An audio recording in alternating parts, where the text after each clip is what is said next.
रसायनोपीडिया YouTube channel में एक बार फिर से आपका स्वागत है। मैं हूं आशुतोष झालानी और अपना जो लास्ट टॉपिक चल रहा था एल्कोहल फिनॉल ईथर, कुछ थोड़ा गैप हो गया 2-3 दिन का, बीच में वीडियो मैंने अपलोड नहीं किया कुछ कारणवश। और अब जो अपन बात कर रहे थे फिनॉल की रासायनिक अभिक्रियाएं जो थी वो कंप्लीट हो गई थी और उसमें कुछ इंपॉर्टेंट रिएक्शंस थी एल्कोहल फिनॉल में। औद्योगिक महत्व के कुछ एल्कोहल हैं जिसमें अपने कोर्स में है वो दो हैं, मैथेनॉल और दूसरा है एथेनॉल। तो सबसे पहले अपन बात करते हैं मैथेनॉल की।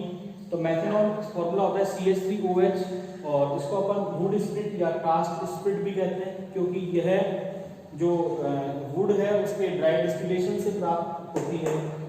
इस कारण से इसका नाम क्या रखा गया, कास्ट स्प्रिट। बेसिकली होता क्या है, ये रंगहीन द्रव है और क्वथनांक जो है इसका 373 केल्विन लगभग जल के बराबर, अत्यधिक विषैली प्रकृति की होती है। और एक चीज और ध्यान रखना, एल्कोहल में जो अपन बात करें पूरी कैटेगरी की तो उसमें जो एथेनॉल है वो पीने योग्य है और बाकी शेष जो एल्कोहल है वो क्या होती हैं, पीने अयोग्य होती है, मतलब उनको पिया नहीं जाता।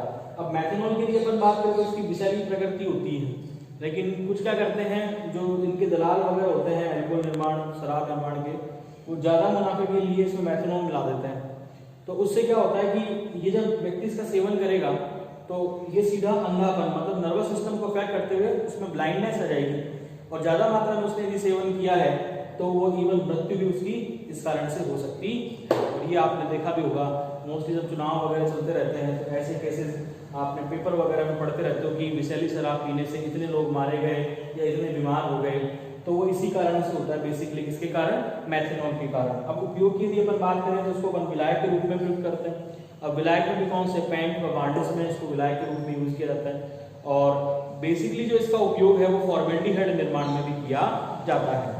अब बात करें इसको कैसे बनाते हैं औद्योगिक तरीके से, तो इसमें क्या करते हैं, कार्बन मोनोऑक्साइड का हाइड्रोजनीकरण करवाया जाता है और उत्प्रेरक अपन लेते हैं जिंक ऑक्साइड Cr2O3।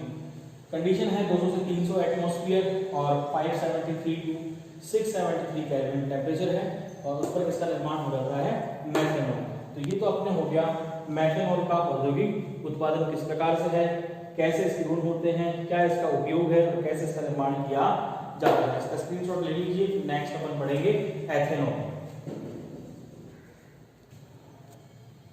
तो देखो अपने मैथेनॉल का हो गया था, अब सेकंड है अपने एथेनॉल।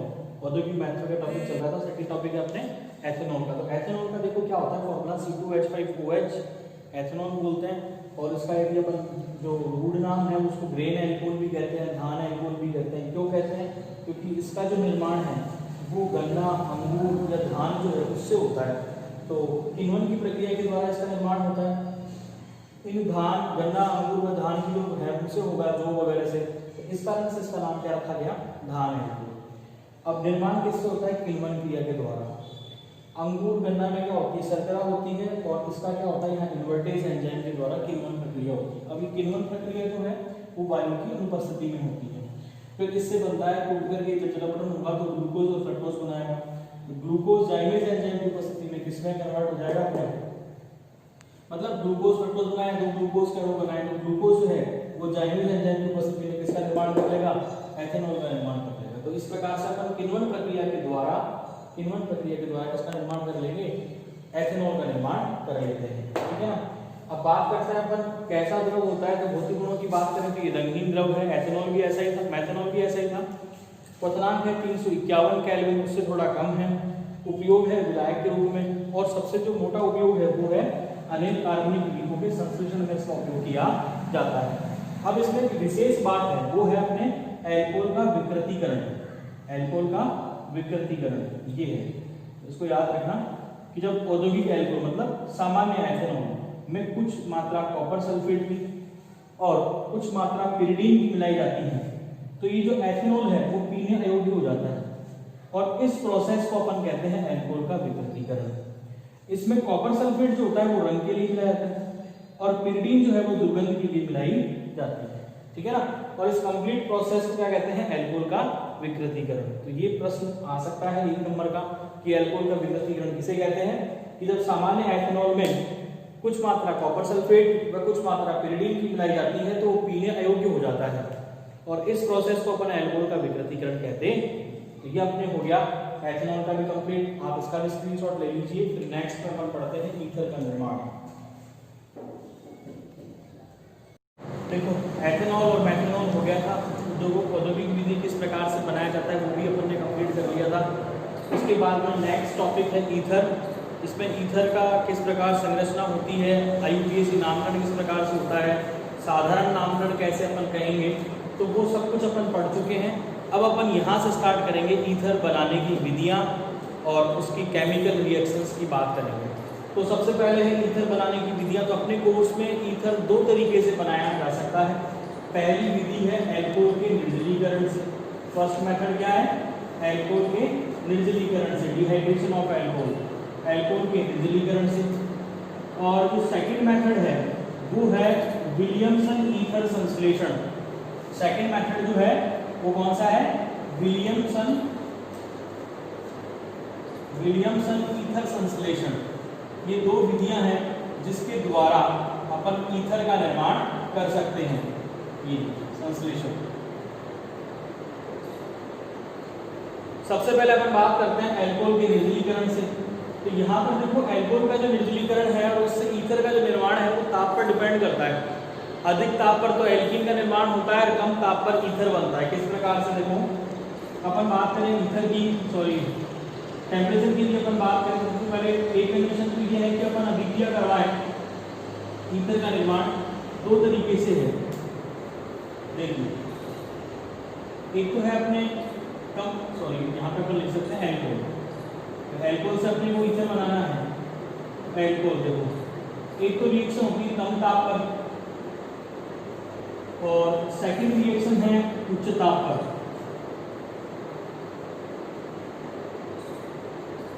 कम ताप की बात करें तो 413 केल्विन पर अभिक्रिया होगी और जो अधिक तापमान है उसके लिए अपन बात करें तो वो है 443 केल्विन पर। अब देखो समझना, 413 केल्विन पर यदि अपन अभिक्रिया करवाते हैं एल्कोहल की तो उससे अपने बनता है ईथर। और यदि यही अभिक्रिया अपन इससे उच्च ताप पर करवाएं तो उससे अपने बनता है एल्कीन। अब वो किस प्रकार से बनता है वो अपन समझ उतार लीजिए इसको एक बार। देखो अपन बेसिकली ईथर पढ़ रहे हैं, तो इसी के लिए अपन बात करें तो देखिए ईथर में अपन एथेनॉल का एग्जांपल लेते हैं, CH3 CH2OH और दूसरा है HO CH2 CH3। इसकी अपन ने अभिक्रिया करवाई 413 केल्विन पर। तो यहाँ से देखो क्या हो जाएगा, निर्जलीकरण है, HOH जल बाहर जाएगा और ये बन जाएगा अपने CH3 CH2O CH2 CH3, इसको अपन बोलेंगे ईथर की। अब जो उच्च ताप पर एल्कीन बन रहा है देखो वहां पर क्या होगा, वहां पर भी निर्जलीकरण, लेकिन वहां पर एल्कीन बन जाता है। देखो किस प्रकार से, CH3 को अपन ऐसे लिख सकते हैं CH2H और CH2OH। अब यही अभिक्रिया अपन 443 केल्विन पर करवाएं तो यहाँ से क्या होगा, निर्जलीकरण इस एक अणु के अंदर ही हो जाएगा। तो उससे अपने क्या बन जाएगा, CH2 डबल बॉन्ड CH2, मतलब एथीन या एल्कीन का निर्माण हो जाता है। तो ओवरऑल जो कंक्लूजन है वो क्या निकला, यदि अपन अभिक्रिया कम ताप पर करवाते हैं तो ईथर बनता है और अभिक्रिया यदि उच्च ताप पर करवाते हैं तो एल्कीन का निर्माण होता है। तो एल्कोहल के निर्जलीकरण से जो पहला ईथर अपन ने बनाया वो कैसे बनाया है, एल्कोहल के निर्जलीकरण से। तो ये वाली रिएक्शन अपने को याद रखनी है, कि ध्यान रखना है, इस प्रकार से अभिक्रिया होती है। इसका भी आप स्क्रीनशॉट ले लीजिए। तो नेक्स्ट अपन पढ़ते हैं विलियमसन ईथर संश्लेषण। तो ये तो अपना हो गया एल्कोहल का निर्जलीकरण और उससे कम ताप पर अपन ईथर का निर्माण कैसे करते हैं। अब इसी को और स्पष्ट समझने के लिए अपन इसकी क्रियाविधि को भी देख सकते हैं। देखो किस प्रकार से मैकेनिज्म है, तो वो भी एक बार विलियमसन ईथर संश्लेषण पढ़ने से पहले अपन इसकी मैकेनिज्म भी देख लेते हैं। देखो किस प्रकार से होगा, तो मैकेनिज्म देखो, जो एल्कोहल का निर्जलीकरण है उससे ईथर का जो निर्माण होता है वो 3 स्टेप में होता है। तो it is a 3 step process. 3 पदों में होगी ये अभिक्रिया। प्रथम पद में देखो क्या होगा, सबसे पहले स्टेप फर्स्ट की अपन बात करते हैं। स्टेप फर्स्ट, यहाँ पर देखो क्या होगा, अम्लीय माध्यम होगा। अम्लीय माध्यम में CH3 CH2O और H+ प्रोटोनेशन हो जाएगा यहाँ पर। तो यहाँ पे क्या बन जाएगा, CH3 CH2O H और ये H, यहाँ पे क्या आ गया, पॉजिटिव चार्ज। तो इसको अपन बोलेंगे सबसे पहले क्या होगा, प्रोटोनीकरण होगा। यहाँ प्रोटॉन जुड़ रहा है तो यहाँ पे अपन क्या बोलेंगे, प्रोटोनीकरण। और ऑक्सीजन पर पॉजिटिव चार्ज आता है तो उसको अपन क्या बोलते हैं, ऑक्सोनियम आयन।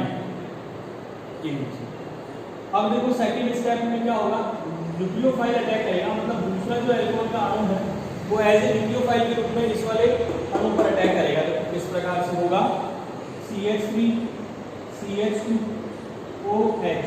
एल्कोहल को इस प्रकार से लिख सकते हैं। ऐसे देखो ये जो कंपाउंड बना उसको अपन ऐसे लिखेंगे CH3 CH2OH H और ये पॉजिटिव चार्ज।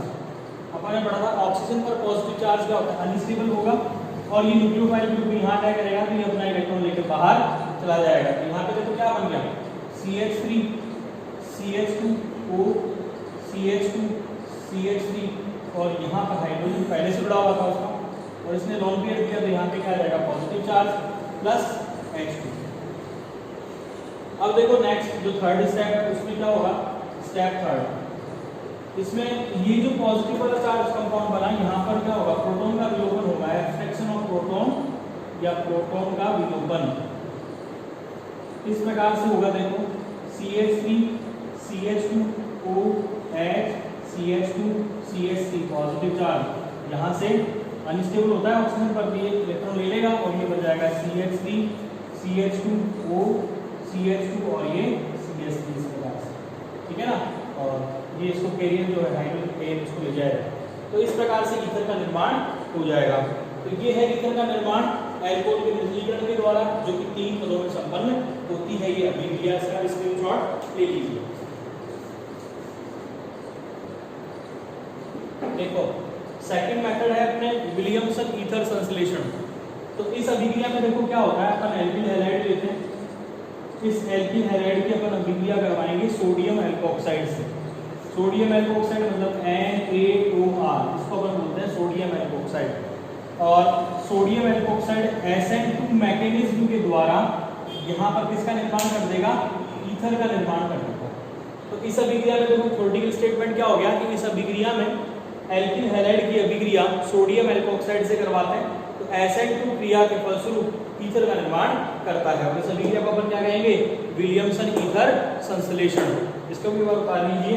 तो ये देखो क्या है, एल्किल हैलाइड, हालांकि अपन इसका भी अध्ययन या स्टडी है वो अपन हेलो एल्केन में कर चुके हैं पहले भी, एल्किल हैलाइड। और ये अपने हो गया सोडियम एल्कोक्साइड, एल्किल हैलाइड, और ये क्या हो गया, सोडियम एल्कोक्साइड। और यहाँ पर क्या बन रहा है, ईथर। तो यहाँ पर अपन स्टेटमेंट लिख सकते हैं कि इस अभिक्रिया में या इसमें एल्किल हैलाइड की अभिक्रिया सोडियम एल्कोक्साइड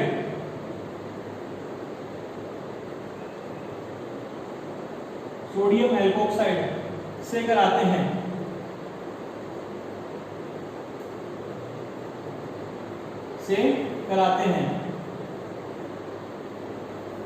तो SN2 मैकेनिज्म या क्रियाविधि के फलस्वरूप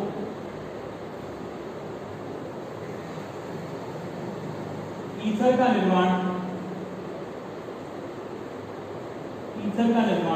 होता है। और इस अभिक्रिया को अपन क्या बोलेंगे, विलियमसन ईथर संश्लेषण।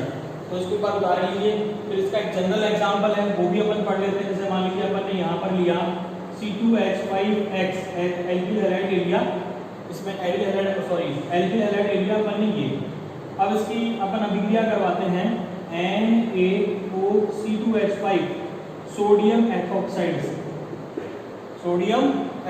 से किसकी अभिक्रिया करवाई, एथिल हैलाइड। यहाँ पर क्लोरीन भी हो सकता है, जैसे मान लीजिए अपन ने क्लोरीन ले लिया तो ये क्या नाम हो गया इसका, एथिल क्लोराइड या क्लोरोएथेन। इसकी अपन ने अभिक्रिया करवाई सोडियम एथोक्साइड से, तो यहाँ पर क्या होगा, SN2 मैकेनिज्म होगी और उसके फलस्वरूप क्या बन जाएगा, देखो ये तो बाहर NaX, ये तो बाहर क्या रहेगा C2H5O, ये एथॉक्सी एथेन या ईथर का निर्माण हो जाता है। कौन सी मैकेनिज्म के फलस्वरूप, SN2 मैकेनिज्म के फलस्वरूप। अब देखो समझना, यहाँ पर SN2 मैकेनिज्म हो रही है, इसका मतलब ये जो एल्किल हैलाइड है वो 1 डिग्री होना चाहिए। तो उसके लिए अपन पढ़ेंगे कि अपनी बुक में है, इससे संबंधित प्रश्न दे रखे हैं किस प्रकार से सॉल्व होंगे, तो वो भी अपन अभी पढ़ेंगे। एक बार इसको उतार लीजिए आप।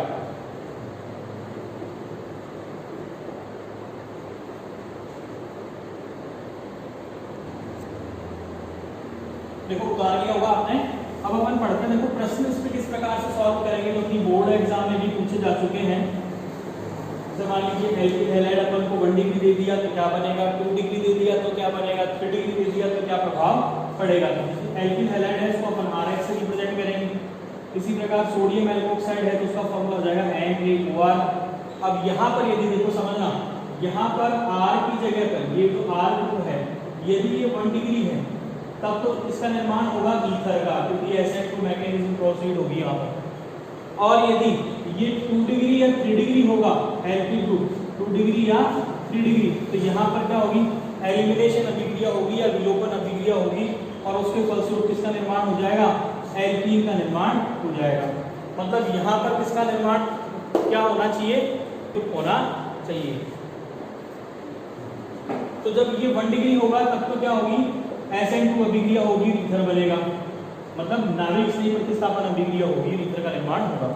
और यदि ये 1 डिग्री 2 डिग्री या 3 डिग्री है तो फिर किसका निर्माण हो जाएगा, एल्कीन का। अब आपके दिमाग में ये प्रश्न होगा 1 डिग्री कौन सा होता है, 2 डिग्री कौन सा होता है, 3 डिग्री कौन सा होता है। तो ये हेलो एल्केन हेलो एरिन के वर्गीकरण में बता दिया था कि जिस कार्बन से हेलोजन अटैच होगी उस कार्बन की प्रकृति क्या है, उसके आधार पर 1 डिग्री 2 डिग्री और 3 डिग्री में अपन डिवाइड कर सकते हैं इनको। तो वो अपन जो लास्ट वाला वीडियो था, मतलब हेलो एल्केन हेलो एरिन का क्लासिफिकेशन, वो आप देख सकते हो समझने के लिए। फिर आगे की बात करें, यहाँ पर आ जाए कि इसका क्या प्रभाव पड़ेगा। इसका कोई प्रभाव नहीं पड़ेगा, चाहे 1 डिग्री हो, चाहे 2 डिग्री हो, चाहे 3 डिग्री हो, प्रोडक्ट फॉर्मेशन पर इसका कोई प्रभाव नहीं पड़ेगा। नो इफेक्ट, इसका कोई प्रभाव नहीं पड़ेगा। प्रभाव किसका पड़ेगा, यहाँ पर जो अपन ने एल्किल हैलाइड लिया है उसकी प्रकृति पर। यदि वो 1 डिग्री है तो क्या बनेगा, ईथर, और यदि वो 2 डिग्री और 3 डिग्री है तो क्या बन जाएगा अपने एल्कीन। ठीक है ना। अब इसके अपन प्रश्न देखो सॉल्व करते हैं किस प्रकार से ये प्राप्त होगा, तो उसके एग्जाम्पल अपन साथ के साथ ही सॉल्व कर लेते हैं। एक बार इसका स्क्रीनशॉट ले लीजिए आप। देखो अब अपने पास 2 एग्जाम्पल हैं। ट्रिक मैंने बता दी थी किस प्रकार, ट्रिक क्या थी, वो कॉन्सेप्ट था, इस प्रकार से प्रश्न सॉल्व होंगे। अब देखो पहला एग्जाम्पल लेते हैं। सबसे पहले अपन जब ऐसे एग्जाम्पल दे रखे हो तो पहले ये पहचाना एल्किल हैलाइड सोडियम एल्कोक्साइड है, इसका मतलब वीडियम से डिसोसिएटेड हो सकता है। अब वो डिपेंड करेगा एल्किल हैलाइड की प्रकृति पर। यहाँ पर एल्किल हैलाइड की प्रकृति क्या है, उसका निर्धारण करेंगे जिस कार्बन से हेलोजन अटैच है उस कार्बन की प्रकृति के आधार पर। तो यहाँ पे भी अपन देखें तो ये वाला जो हेलोजन है वो 3 डिग्री कार्बन से जुड़ा हुआ है, तो ये हो गया अपने 3 डिग्री एल्किल हैलाइड। कौन सा एल्किल हैलाइड हो गया, 3 डिग्री एल्किल हैलाइड। इससे पहले मैंने बताया कि जब 3 डिग्री एल्किल हैलाइड है तो वहां पर कौन सी अभिक्रिया होगी, एलिमिनेशन रिएक्शन होगी, और ये बेस की तरह व्यवहार करेगा। अब बेस क्या करेगा, मतलब क्षार का कार्य क्या है, एसिडिक गैस को ले जाना। एसिडिक गैस मतलब इसके पास वाली हाइड्रोजन बॉन्ड।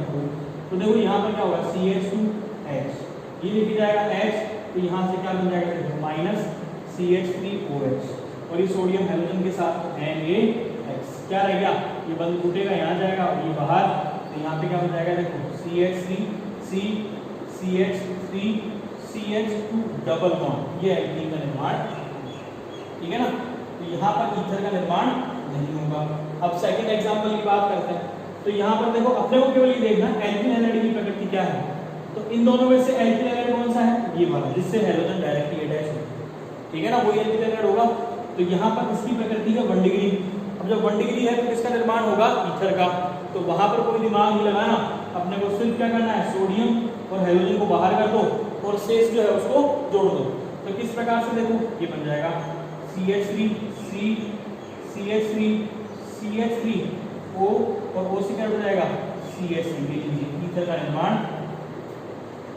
ठीक है ना।